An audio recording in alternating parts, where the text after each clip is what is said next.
ओम साई राम दोस्तों, हमारे चैनल में आपका स्वागत है। आज की वीडियो में हम जानेंगे नीम के पेड़ के नीचे की पादुकाओं की कहानी।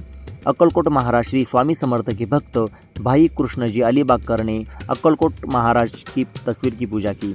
उन्होंने एक बार अक्कलकोट जो सोलापुर जिले में है वहां जाकर महाराज की पादुकाएं देखने और वह सच्चे मन से उनकी पूजा करने का विचार किया। लेकिन वहां जाने से पहले उन्हें रात को एक सपना आया। अक्कलकोट महाराज ने उन्हें दर्शन देकर कहा, अब शिरडी ही मेरा विश्राम स्थान है, तुम वहां जाकर मेरी पूजा करो। अंततः भाई ने अपना मन बदल लिया और वे शिरडी आए। बाबा की पूजा की। 6 महीने तक वो वही रहे और प्रसन्न रहे। इस चमत्कार की याद में उन्होंने पादुकाएं तैयार की और उन्हें दादा केलकर और उपस्नी महाराज द्वारा 1912 में शुभ दिन पर एक नीम के पेड़ के नीचे स्थापित किया। पूजा के लिए एक दीक्षित ब्राह्मण को नियुक्त किया गया और उसकी व्यवस्था एक सगुन भक्त को सौंप दी गई। यह कथा साई चरित्र अध्याय 5 में लिखी हुई है और इस कथा का पूरा लेख श्री साई लीला मैगजीन में कुछ इस तरह से है।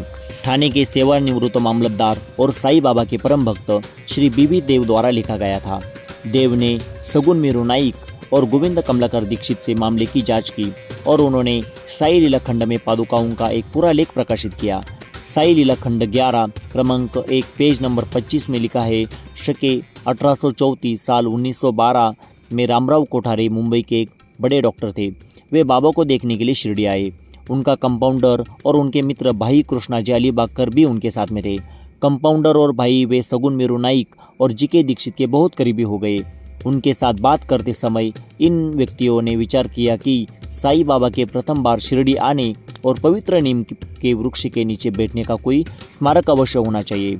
उन्होंने वहां बाबा की चरण पादुका रखने का विचार किया और वह इसे कुछ खुरदुरे पत्थरों से बनाने जा रहे थे। तब भाई के दोस्त कंपाउंडर ने सुझाव दिया कि इस विषय पर उनके गुरु डॉक्टर रामराव कोठारे से चर्चा करनी चाहिए, जो इसके लिए एक अच्छी पादुकाएं तैयार करेंगे। सभी को प्रस्ताव पसंद आया और सभी ने डॉक्टर कोठारे जी को इसकी जानकारी दी। वह शिरडी आए और पादुकाओं की योजना बनाई।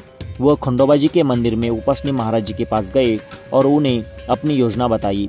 बाद वाले ने मतलब उपस्नी महाराज ने उसमें कई सुधार किए। कमल, फूल, शंख चक्र, मनुष्य आदि बनाए और नीम और बाबा की योगिक शक्तियों की महानता पर निम्नलिखित श्लोक बनाया जाना चाहिए, ऐसा सुझाव उन्हें दिया। उपासनी के सुझावों को स्वीकार कर उन पर अमल किया गया।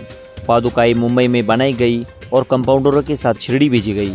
बाबा ने कहा कि इन पादुकाओं की स्थापना श्रावण पूर्णिमा को करनी चाहिए। उस दिन सुबह 11 बजे जीके दीक्षित उन पादुकाओं को अपने सिर पर रखकर खंडोबा जी के मंदिर से द्वारका माई तक एक शोभा यात्रा लेकर आई। यह भगवान के चरण है। बाबा ने यह कहते हुए पादुकाओं को छुआ और लोगों से इन्हें नीम के पेड़ के नीचे स्थापित करने के लिए कहा। उसके एक दिन पहले मुंबई के एक पारसी भक्त पास्ता शेठ नामक व्यक्ति ने मनी ऑर्डर के माध्यम से 25 रुपये भेजे। बाबा ने यह राशि पादुकाओं की स्थापना के लिए दे दी। स्थापना का खर्चा कुल 100 रुपये तक आया। उसमें 75 रुपये चंदा के जरिए एकत्रित किए गए। प्रथम 5 वर्ष जीके दीक्षित ने हर रोज पादुका की पूजा की और बाद में लक्ष्मण कचेश्वर जाखड़ी ने पूजा की। पहले 5 वर्षों में डॉक्टर कोठारे जी ने प्रकाश व्यवस्था के लिए प्रति माह 2 रुपये और पादुका के चारों ओर एक रेलिंग भी भेजी। सगुन मीरू नाइक ने स्टेशन से शिरडी तक रेलिंग और छत लाने की लागत 7 रुपये 50 पैसे उन्होंने दिए। बाद में जाखड़ी ने पूजा की और सगुन मीरू नाइक ने नैवेद्य दिया और शाम को दीपक जलाए। उपस्नी महाराज जी ने उसके ऊपर जो श्लोक लिखा था वह श्लोक कुछ इस तरह से है।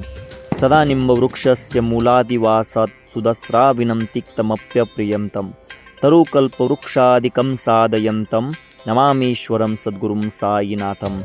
और इस तरह से यह पादुकाओं की स्थापना नीम के पेड़ के नीचे हो गई। शिरडी के आध्यात्मिक जगह की जानकारी लेकर हम फिर मिलेंगे हमारे अगले वीडियो में।